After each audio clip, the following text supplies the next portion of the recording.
In my terrace garden, tucked inside a snake gourd vine, a tiny weaver once built its home. Thread by thread, leaf by leaf. A masterpiece of patience and love.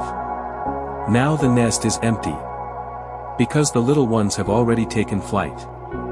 And in this silence, nature whispers. Every ending is just another beginning.